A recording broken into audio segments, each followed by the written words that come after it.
Hi friends, welcome to సాత్విక kitchen and vlogs.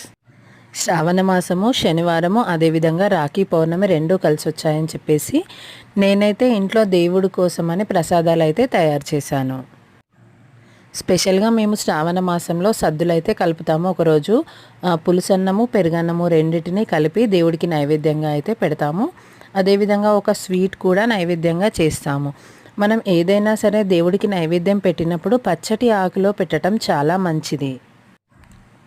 మన ఇంటి ముందర ఏదైనా పెద్ద సైజు ఆకులు ఆ విధంగా దొరికితే వాటిలో పెట్టడం చాలా మంచిది. ప్లాస్టిక్ వాటికంటే ఈ విధంగా పచ్చటి ఆకులో పెడితే చాలా మంచిది. ఒక కర్రీ, ఒక పొడి, ఆ విధంగా 2 రకాల సద్దులు అయితే చేశాను. మార్నింగే లేచి వీటన్నిటిని ప్రిపేర్ చేసుకోవటం, నైవేద్యం కోసం పోలేలను కూడా రెడీ చేశాను. ఈ విధంగా చేయటం అయితే చాలా పెద్ద టాస్క్ అనే చెప్పవచ్చు. దేవుడి కోసమని ఫస్ట్ ముందుగా కొన్ని చిన్న చిన్న పోలేల్ని నైవేద్యం కోసం చేసేసి తర్వాత ఇంట్లోకైతే పెద్దవి చేశాను. దేవుడికైతే 2 ఆకులలో వడ్డించి తర్వాత కడపల ముందర పెట్టడానికి కూడా ఒక 2 ఆకులలో పెట్టుకున్నాను. మనం ఏదైనా నైవేద్యంగా పెడితే దానిపైన కొంచెం నెయ్యి, పెరుగును కూడా ఖచ్చితంగా వేయాలి.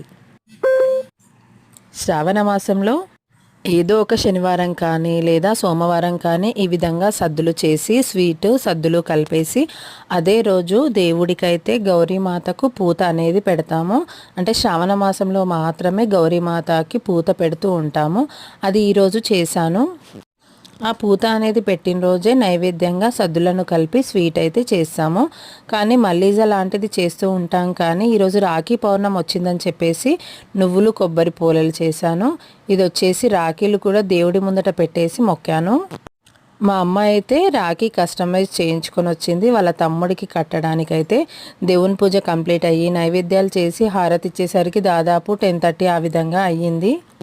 రాఖీ వీడియో అనేది నెక్స్ట్ అయితే పెడతాను. వీడియో నచ్చినట్టయితే తప్పకుండా సబ్స్క్రైబ్ చేసుకోండి. Thanks for watching.